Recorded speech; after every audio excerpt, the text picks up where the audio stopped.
పెద్దలు గౌరవనీయులు పవన్ కళ్యాణ్ గారిని మాట్లాడవలసిందిగా కోరుతున్నాను.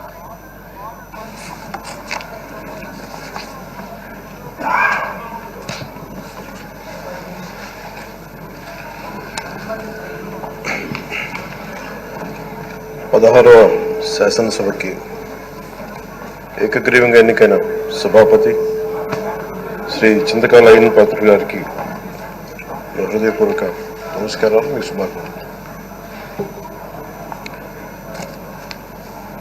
ఇది నేను మొదటిసారి అసెంబ్లీలోకి అడుగు పెట్టడం. ఇలాంటి సుదీర్ఘ రాజకీయ అనుభవం ఉన్న దాదాపు 7 సార్లు ఎమ్మెల్యేగాను, ఒకసారి పార్లమెంట్లో అడుగుపెట్టిన మీకు, Panchayati Raj, technical education, forest, R&B అనేక మంత్రిత్వ శాఖల్ని సమర్థవంతంగా నిర్వహించిన మీకు ఈ సభాధ్యక్షుడు, ఈ స్పీకర్ స్థానంలో కూర్చోవడం నాకు చాలా ఆనందంగా ఉంది. ఇన్ని దశాబ్దాలు ప్రజలు రాజకీయ జీవనంలో ఇన్ని దశాబ్దాలు ప్రజలు మీ వాడి వేడి చూశారు.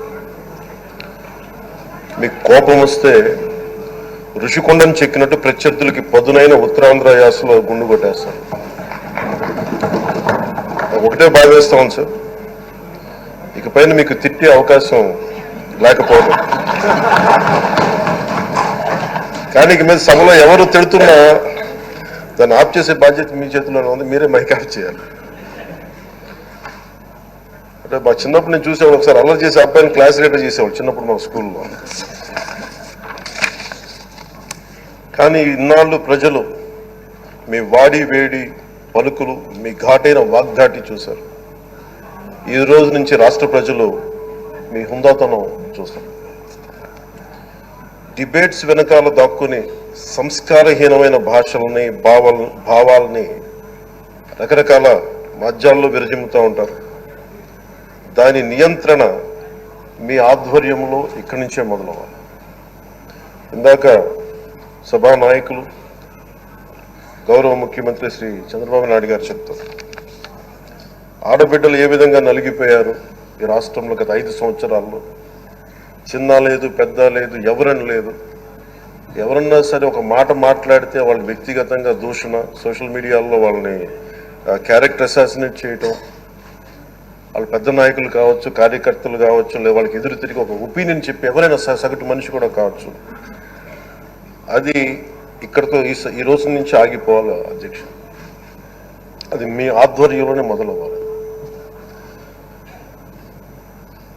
గత ప్రభుత్వం తాలూకు సభ జరిగిన విధానం చూస్తే ఈ వ్యక్తిగత దూషణ ఇవన్నీ చాలా ఇబ్బంది పెట్టే ప్రజలు. ఈ రోజున వాళ్ళకి 11 సీట్లకు పరిమితం అయ్యారు. ఈరోజు లేరు, ధైర్యం లేదు వాళ్ళకి. విజయాన్ని తీసుకోగలిగారు కానీ ఓటమి కూడా ధైర్యంగా కూర్చుకునే వాళ్ళకి స్థాయి లేదు. వాళ్ళకి పారిపోయారు ఇక్కడి నుంచి.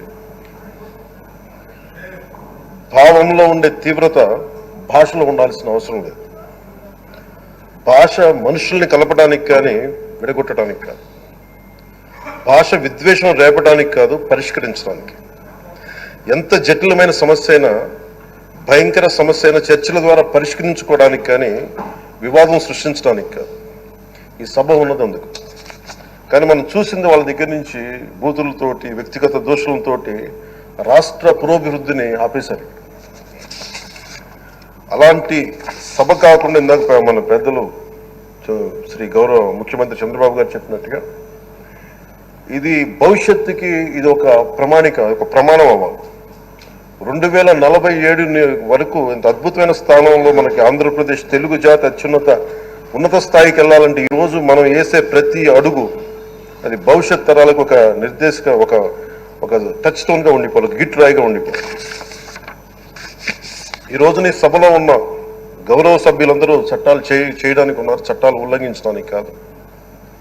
విభేదించడం అంటే ద్వేషించడం కాదు, వాదించడం అంటే కొట్టుకోవడం కాదు. ఇవన్నీ విభేదించడం, వాదించడం ఇవన్నీ ప్రజాస్వామ్యానికి చాలా మౌలికమైన పునాదులు.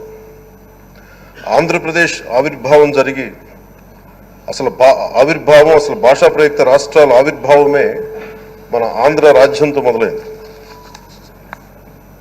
అమరజీవి పొట్టి శ్రీరాములు గారి బలిదానం మీద మన రాష్ట్రం పుట్టింది.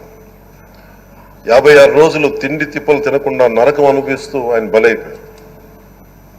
ఆయన మరణానికి చేరువవుతూ ఆమరణ నిరాహార దీక్ష చేసిన ప్రతిరోజు మనకి దాదాపు ఈ సుదీర్ఘమైన 6 దశాబ్దాల కాలం, 1.5 సంవత్సర కాలం, అంటే ఆయన ప్రతిరోజు చావుకి చేరువవుతూ భోజనం లేకుండా ఆయన గడిపిన ప్రతిరోజు మనకి 1.5 సంవత్సర కాలం.